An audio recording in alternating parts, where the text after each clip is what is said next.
Moving on from baseball, going on to basketball. And I mean, I got a lot of question marks. What's going on with Trae Young? What's going to be happening with the Atlanta Hawks? But nobody better that covers the Atlanta Hawks, those dirty birds. Yes, we've heard of the Atlanta Falcons, and we got the Hawks. But to figuring out what's happening with those dirty birds, here is our good friend Brice Lewis.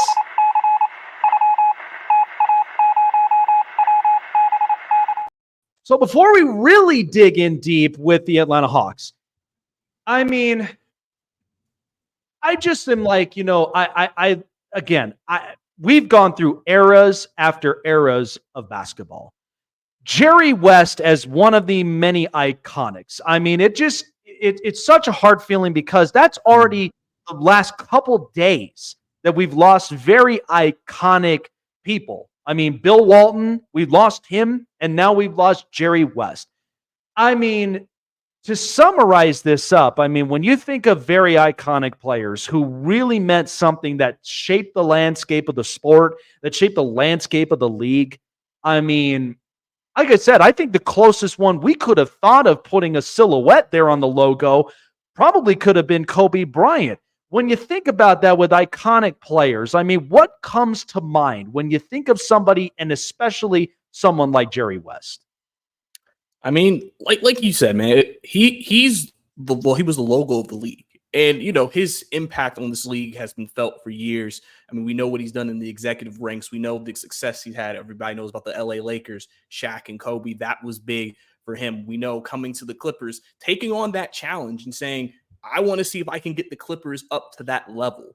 Obviously they did not reach the expectations, but they had some very fun teams and made the Clippers relevant, which, I mean, that's an accomplishment in and of itself. So I think for a guy like him who has impacted the league, he kind of was the model for the point for that guard spot for guys, especially at that time. Think about guys at that time growing up, and then he became the logo. Like, that was like the guy you would listen to, maybe watch film on while you were growing up, learning the game and trying to, model a game after, and I think his impact, the fact that he was able to impact in so many different ways outside of just playing the game, I always adds that extra bit of value, because the legacy you leave on the court is one thing, but the legacy you can also leave in the office is another thing. And so now, with the passing, everybody has a chance to reflect on everything and kind of appreciate everything that he's done. Because I think this is what happens. Even when Walton passed, it was, everybody was reflecting. You heard all the stories. You heard, so many people come out, make statements. Jordan released a statement today when on West is passing. I mean, it's like everybody now is just taking that time to kind of reflect and say, man, he really changed the game for before I got there. If you're guys like Jordan and them go, so like that to me, I think is one of the biggest things when you think about a person, an iconic figure in the basketball game. And like I said, I know there were debates, oh, maybe we should change the logo, et cetera, et cetera. But I mean, the impact Jerry West will have and his just entire presence and his impact on the league, I just think, it's something that's going to be hard to match for anybody. Even today. Yeah, and that's going to be hard. Like, even if it came to a point where you make a change of the logo, it's not going to sit well with everybody, because we've embraced it for many generations. And and to the point, I mean, very well said, because I was very fortunate enough to have met the great Mr. Celtic himself before his passing, Bill Russell. I mean, the guy was taller than me. And I'm like looking up, I'm like, this cannot be reality right now. Like, and so, but you embrace it, and that's the kind of the one thing we reflect, we embrace it. And I mean, again, I know when watching Hollywood shows or Hollywood television, I mean, watching Winning Times, I thought was just pure gold, because the way that it just was in that time with the Lakers was something else. But to have somebody like that in the office, along with the teammates in the locker room, I mean, it's a one of a kind, and something that I think will forever, ever be etched with all of us, and even for the staple of the league. So getting to the Atlanta Hawks now, and I know this is the toughest conversation we know, but I mean, the Hawks right now, this is kind of the toughest point with around the conversation of Trae Young.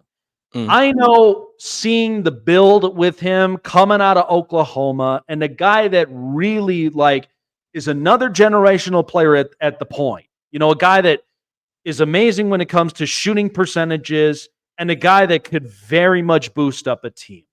But I mean, when you think about it and what the direction the Atlanta Hawks are basically going on. I mean, they finished third, in the Southeast. And when looking at this, I mean, how would you really kind of approach this? I know many teams are calling and many teams are willing to make offers, but how, if you're in that position as the GM, how would you approach this, especially when you're thinking of the bright young future for the Atlanta Hawks moving forward? I think realistically right now for Landry Fields and those guys in the front office, and then if it was me, I'm viewing it like this. You're in that mid-average mediocre tier right now. What you're playing team the last 2 years, so it's not like you're not closer to maybe making the postseason as the top 16. Obviously, you're in the Eastern Conference, so it's not that. It's not like you have to have like 50 wins and to get like 6. Like you can get 42, 43, and that may be good enough depending on how the conference does that year. And so for the Hawks right now, I think they just have to make the best decision for them. I think, with all the rumors and I think with all the stuff we're going to continue to hear as we get closer to the draft and then we get closer to free agency and the new league year starting up in July, I think people are going to obviously ask those questions. Is that something that Hawks are really going to consider? For me, I'm not particularly moving off of him because I feel like with him, one thing that people sometimes forget is he's also one of the most elite passers in the game. There's not a lot of guys who can do what he does from a passing perspective. Does he take some chances sometimes passing the ball because he's so good at it? Yeah, sure. I know, but I think a lot of great players, you always hear about the quarterback with the big arm. They'll try to fit it in the tight windows just because they have the arm strength to do it, even though that can lead to turnovers. It's just something that comes with star players sometimes. So for me, I don't, I've always said this, and I've stood on this since the beginning of the offseason. Unless the Hawks get some Godfather offer for Trae, I'm not necessarily viewing him as someone who they're going to move. I think you got guys like Jalen Johnson, who's an up-and-coming star in this league. A lot of people are excited about him. Depending who you get with this first pick, that's another guy you're adding to the core. You got a couple of guys that a lot of people don't know about right now from last year's draft class. A lot of Hawks fans are excited about Kobe Buffkin, Muhammad Gay, guys like that. That we think with Trae in the picture, he can help those guys in his development because of his playmaking ability. And then we know what he can do offensively. I think people forget against the Boston team that's playing right now in the NBA Finals last year. I mean, even though they lost the 6 games, for those last 4 games in that series, Trae basically, I think, was number 1 in fourth quarter points for the playoffs until like the Eastern Western Conference Finals. And he only played in 1 round. He kind of showed you the level of player he can be, And I think that's just something you can't just give up, unless you're getting something that you can't refuse back, and I think that's where I think we are right now. I think I do feel like some of this is national media driven, just hey, the Hawks want to move off. And I'm like, well, who's saying that? Trae said he just wants to be in a winning situation. He never said, get me out of here, but some people are going to interpret it that way. The front office says they want to be competitive. The Spurs own the Hawks first round picks for the next 2-3 years. So it's not like they can just, tank it and then we have all these picks left. So I think right now what you're trying to do with what you have coming up with the draft being their first stop in that regard is just how can we continue to build, what players can we get to maximize his skill set, and then figure out, okay, what is the perfect formula? Because that's what every team is every year. It's a formula. What works? What is best around certain players? Last year, Dallas, for example, didn't work around Luka and Kyrie, made those adjustments. Now they're a finals team. Every year it's a formula. You just got to figure out what works. That's why we have the first part of the season. Let's see what we look like. All right, this isn't working. Let's go to the trade deadline, make some moves. All right, let's see what it works. So I think that's really the big thing. And so right now, I think the Hawks are just trying to put themselves in a position where they're just going to be in a better shape. And listen, Quinn Snyder didn't come to Atlanta to just rebuild and lose. He came here because he believes that they can win.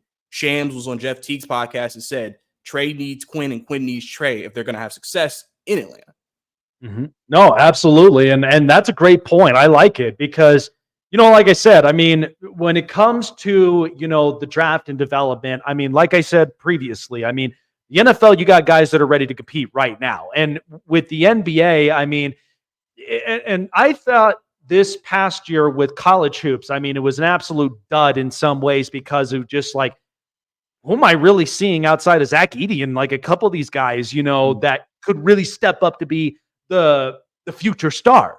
I just feel like the products just got to get a lot better. I know the NIL, a lot of this stuff, it just kind of hinders it a tad bit. But if you get that in line and you get it structured, and again, I love kind of poking the bear a little bit, but John Calipari, this one and done deal does not work, and so I'm like, but you gotta develop these guys, and maybe the NIL could really help these guys. But the thing about the Hawks, which I think really gives you hope and optimism, the number one overall pick. Now, we know right now this league is taken over by international stars. I mean, Victor Wembanyama, Giannis, and Jokic, and Doncic. These guys, I mean, they're a different breed. They are shaping for what the league, of course, is looking for, because after the NFL, the NBA, definitely the viewership, the way that they're kind of, setting together this whole thing, it's quality television.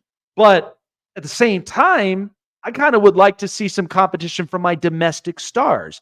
So when I think of the number one overall pick, and there's a lot of speculation because there's Alex Sarr, there's Zachariah Rezachir, there's a lot of guys that are up and in here. How do you think they evaluate this number one overall pick? Because we know teams with number one overalls, there's a lot of pressure, but there's a lot of hope and optimism there. This year is different because, usually most draft classes, you either have a couple of can't miss or you have that just defined, he's it, like Victor last year. This year is different. And so it really just depended who got that first pick and what was the positions of need and what they needed. For the Hawks right now, I think they're in a position where they really need an anchor on their defense. They're one of the worst defenses last year in the league. Yep. And I think that's something that they are looking to address and improve. I think the biggest discussions have been Richache. Donovan Clingan has been gaining a lot of momentum as recently, and Alex Sarr. And then obviously there's other reports about them potentially looking at trading back if that's something they want to, a route they want to go. But I think they're looking to improve the defensive side of the ball. So I think you look at Alex Sarr, he's the most unicorn-like player in this draft. 7'1", 7'2", has a bit of a dribble, can improve that, can shoot a little bit, still needs some work on the offensive end of the ball, but you see the potential, defensively versatile defender, 7'2" guy who can defend wings. That is a very valuable skill to have in this game.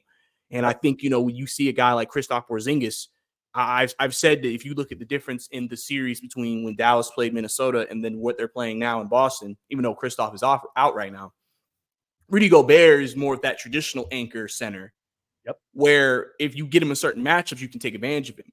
When you have Kristaps, he has enough foot speed. They've been attacking Kyrie and Luka on these pick and rolls because Kristaps is long, so he can still use his height and length, but still also get back to his guy. And it's not like you can just pass it over him. So I think, that's what value I think Sarr brings, is that it's just that versatility. It's just, like I said, he's very raw offensively. But the thing is, again, with a guy like Trae Young, he can get you easy shots. He can get you easy looks. That's something you can look at. When you look at Zachary Richache, he's a guy who, it just kind of depends. He's 6'10". I think a lot of people are looking at him as a 3. If he puts on weight, maybe a 4. A guy who some people wonder if he's an elite 3-and-D at the next level. And some people are like, well, if he's a 3-and-D guy, is he worth taking the first pick? And then one thing I always like to tell people when they're talking about drafting, it's all about potential. And it's all about what do you think they can be. Everybody makes an evaluation. Everybody has perception of what they think a player can be.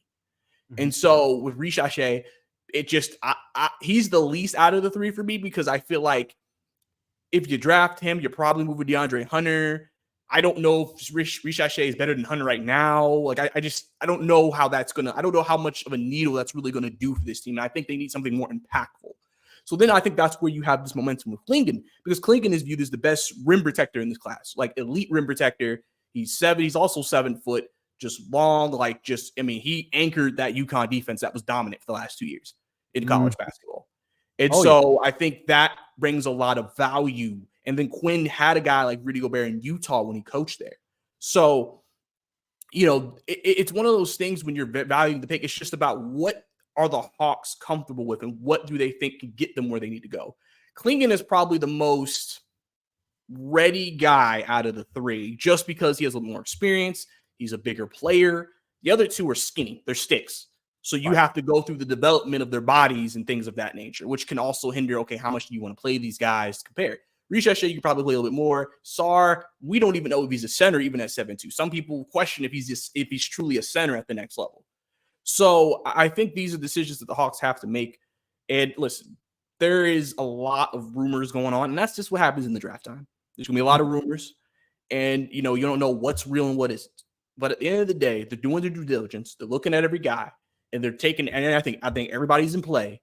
And luckily for all my Hawks fans, you're the first pick. So when they're on ABC at 8:00, we should know at least by 8:30 what's happening with this team, and then we can go from there because they don't have any other picks in this draft right now.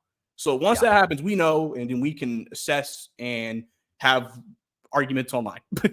Yeah, I mean that's a great point and it's funny you bring that up with as far as the size, because in the end, I mean that's a big difference maker, because I mean I've even said it too. I mean Victor Wembanyama, when he came into this league, I mean very tall, very lanky, but I'm like, if you put 10, 15 pounds on this kid, he could withstand the physicality.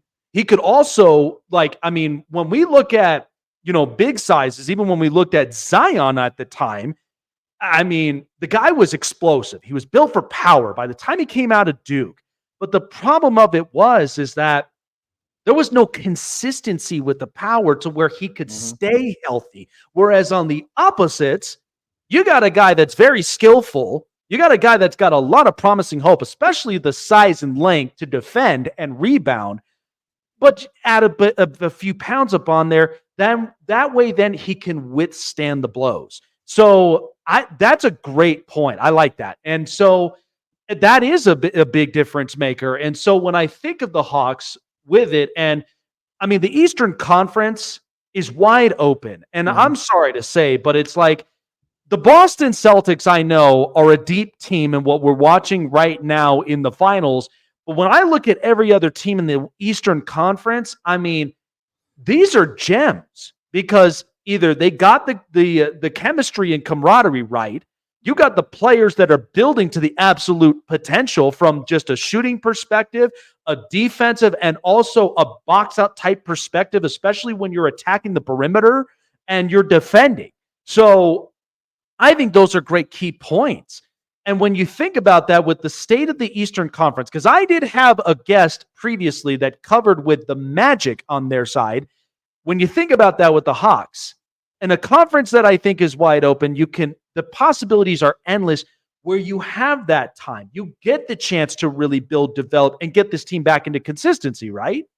Yeah, definitely. I think that's the biggest thing. I mean, the thing is when they hired Quinn, one of the biggest things they wanted was a guy who could develop, a coaching staff who could develop. Because this is just the truth, under Nate McMillan, he went out to the press conferences and said, we are not developing. When the team was still relatively young at the time. People forget, even when the Eastern Conference Finals run, I think Trae was like 22. Kevin Huerter was like below 25. Like John Collins, I think, had just turned 25. Like there was still a lot of young players on that team. So to say you're not developing and you have a lot of young guys is really weird to hear. Yeah. So I think with Quinn, they obviously wanted a guy who was committed to that. And Quinn loves teaching. He loves growing guys. That's why they hired the staff they have. And there's plenty of guys who were able to make improvements on this team from this past year. And there, like I said, there's a couple of guys from last year's draft class they're hoping to step up. And that's what they're probably expecting again with the draft pick this year. Whoever they bring in, developing, get them in the right position. They're not afraid to use the G League. I know sometimes it's not really popular to people. People think if you're a G League player, that means you're not good. That's not the case. It's just sometimes the team doesn't have a plan for you to play in the main team this year. But maybe in a year or two, they may. So I think that they follow their plan regardless of sometimes the fan backlash you get from it. So I think realistically in the Eastern Conference, because it's not a tough division, you have opportunities. I mean, people are looking at the fact that Indiana got there and was like, well, is Indiana good? Now, Indiana, I feel like one of the reasons why they got there is their type, their style of play. Because, I mean, they're built to score a lot of points. And then that's why they added Pascal Siakam to add defense. So if they could put pressure on you offensively and then they can play enough defense, yeah, they can win some games and win some series. And I think it's one of those things where you have to look at what could potentially be on the horizon. Like the Bucks were supposed to be the second best team, but they had injuries. Giannis and the Bucks. We don't know if Lillard, that coaching change. Yeah, exactly. Doc. We can talk about Doc, but I think that opens up the door for the Hawks. Because the Magic are a team that's up on up and coming, so they're a team I could see improving. Cleveland's going to be interesting because it seems like they're going to run it back, even though there was a lot of rumors about them potentially breaking it up. And even with that, there's not really that solidified second team. Right. So I think, for the Hawks, for them, they're taking baby steps with this. You're playing team. You just want to, if your goal probably next year is if we can get this team right, maybe get top 6, just so we can stop being a play-in team and then see what happens from there. It's a process where they want to do it the right way. They've said they want to do it the right way. They don't want to rush it. I know fans get greedy and just say, start trading everything away to get star players. But listen, I tell people, look at the Phoenix Suns. You look at the Phoenix Suns. If you want to do that, that could be your future. Especially when you get that second apron for the tax, you can't do anything. It restricts moves you can make to improve your team, and people don't realize that. Like that's the reason why even Golden State now is even trying to get under the tax, because it's just they have to think about that payroll for years to come, and so. Even though I know Tony Ressel, the owner, has been called cheap multiple times, yes, he should spend a little bit more money to help win. I think they're trying to make sure they're not putting themselves in a bad financial future, but also building this team the right way they can have success. Because the league is different now. It's not where it was when LeBron formed the Big Three in Miami, where you could just put super teams together and then you win. It's like nowadays, most of the best teams have depth. They have multiple guys. It's not just all on the star players, and then you just hope you get enough from the bench. Dallas has multiple people outside of Kyrie and Luka who can beat you. Boston, on record, Tatum has not really had a fantastic playoffs, but because you got Derek White, Kristoff, those guys can ball. Drew Holiday had a big game in the last finals game. It's very important to make sure your supporting cast is very strong to go with your stars. So in case your star is banged up or has a bad game, you still have people who are ready to go. And that's what I think the Hawks are trying to build in Atlanta, where it's like, yes, Trae's going to be the head of that horse, but we need to make sure we give him the structure that fits his skills, maximizes his skill set, maximizes our player's skill set.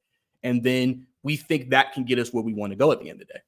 What's funny is you bring up a great point, and I had a guest on earlier or yesterday that obviously covered the Lakers. And what I said about this, and I know we probably might reiterate back to, previously, but, when you think of big brands, and I've said it before, the Cowboys, the Lakers, the Yankees, when they hear that term rebuild, people freak out because it's nobody when you're a big money market that you've got television deals, you've got merchandises that are selling through the roof, and you got enough money to spend for star players. Why would we even think of the term rebuild? They freak out when they hear the term. But as for other organizations, that's a term that is not necessarily up on a rebuild, but it's basically building to get better to start to compete with a lot of these things. So when you kind of defer the two type organizations, the team that obviously has the control, they got the merchandises and the big boy money to spend, and then you've got the other teams that some people would think, well, the owner's kind of frugal, but in the same time setting up for the financial success. They take it at a different mindset. When you defer the two, I think that's about as pretty as accurate as you can get it, right?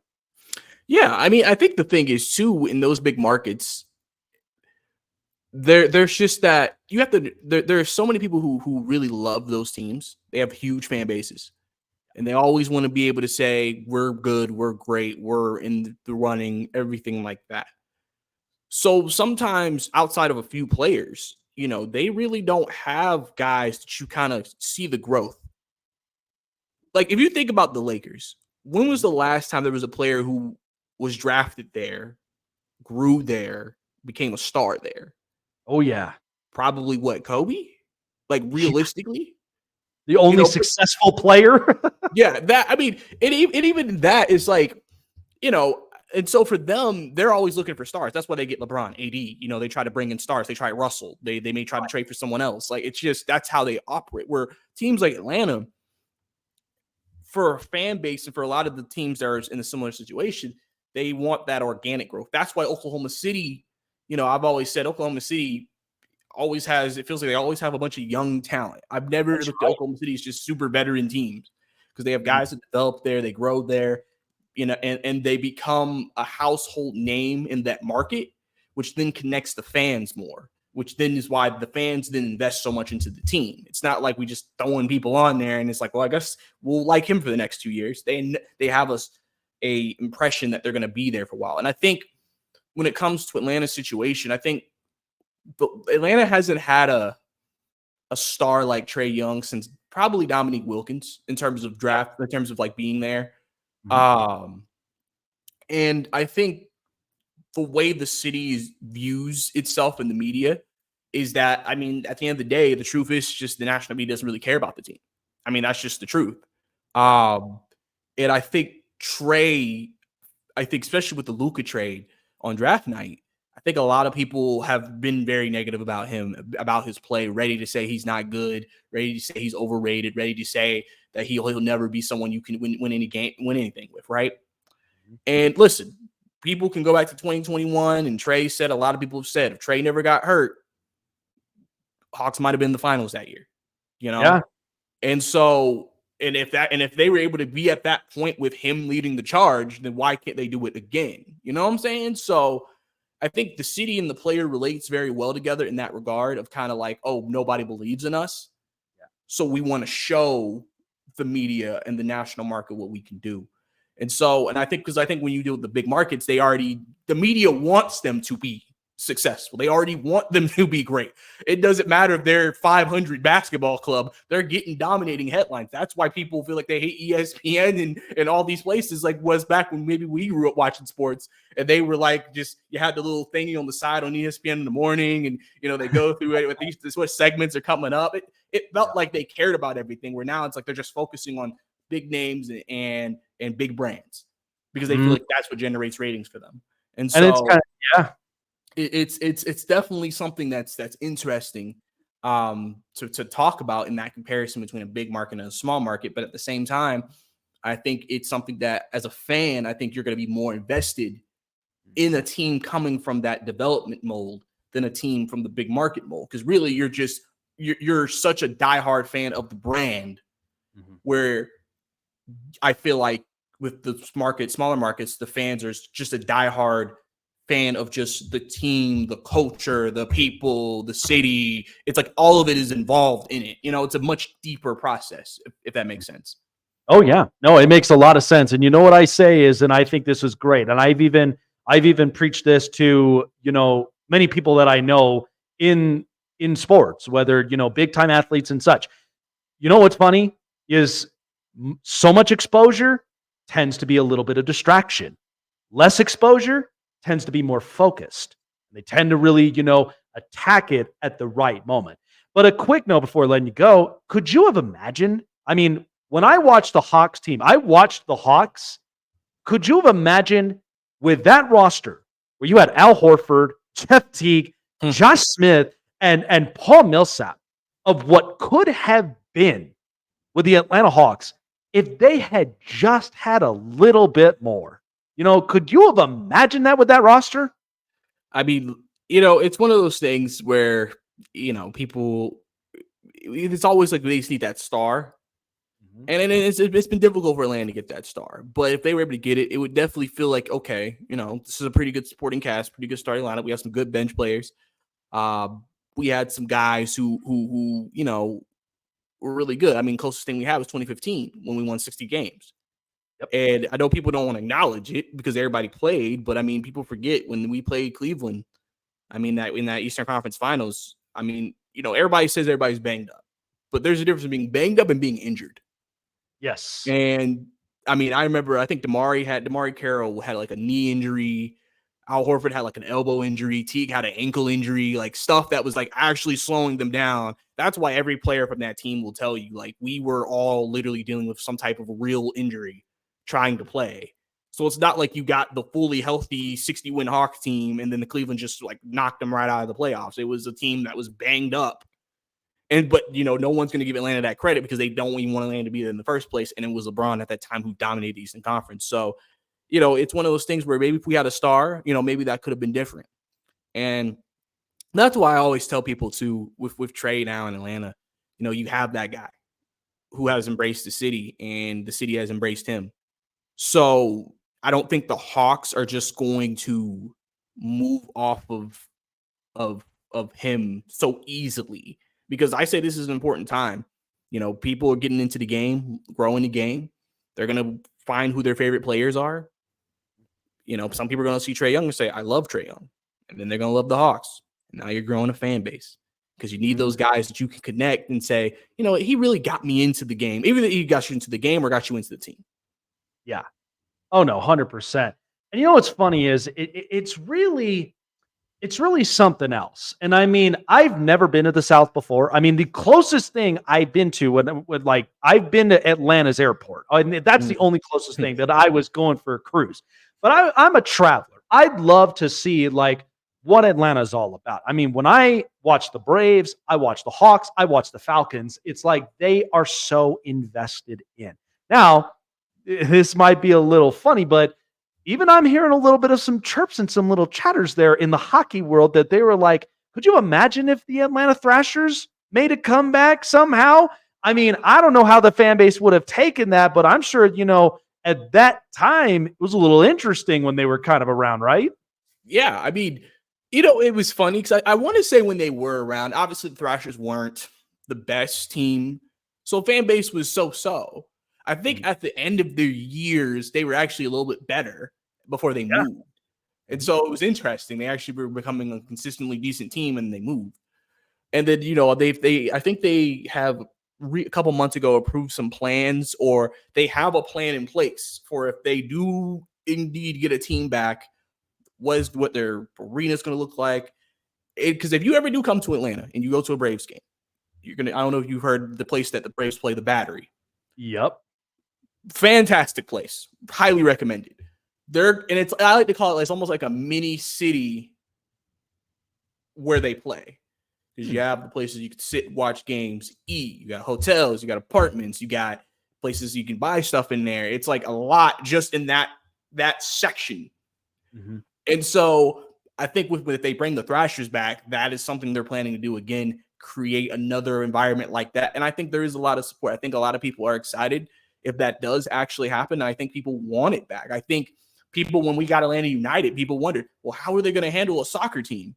They were breaking attendance records all the time in the stadium. So it's definitely here. I think, and remember, this is a big city. It's here. You have a wide net of people here.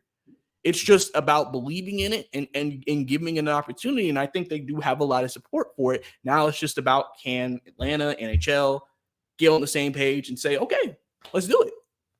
Mm-hmm, absolutely. And, like I said, a city like Atlanta that has been very invested up into their sports, I'm not opposed to it. I'd absolutely would love to see, the Thrashers back. It's only what's going to make the city itself much bigger, much broader than what we normally would see, from other cities as well. But Brice, appreciate the time, man. Where can people basically find you to talking about all about those Dirty Birds in Atlanta? Yes, sir. Y'all can find me on Twitter, Brice_2K, as you can see on the screen. That's also my Twitter handle, Instagram handle. Find me on Instagram that way. I mean, not Instagram, but YouTube that way. If you want to look for a specific show, Bleav in Hawks is the name of the podcast I do for Bleav. Just click in Bleav in Hawks. You'll find all that. We've been hot recently with a lot of guests trying to build up since the Hawks are in a lot of people's talking conversations in basketball circles now. I also cover Falcons as well. So if you want to see my Falcons content, it's also my YouTube as well. Definitely don't be afraid to subscribe and support for a guy who's just trying to make it out here, man. So I definitely appreciate it. I appreciate you, Jake, for letting me come on, man, and being on the show. Absolutely, man. I mean, like I said, from to each his own. I mean, we're on the grind, man. I mean, I like I said, this week, I mean, I've had eight guests set this week. And so I'm like, I'm on the grind. I'm on fire with this. Same way with you too. Busy, man. There's a lot to talk about with Atlanta. So I'm excited about it, but appreciate the time. Enjoy the rest of the week, man. And we'll see what happens come draft night with that number 1 overall pick for the Hawks, man. Appreciate you. Take care of yourself. Sir. Absolutely.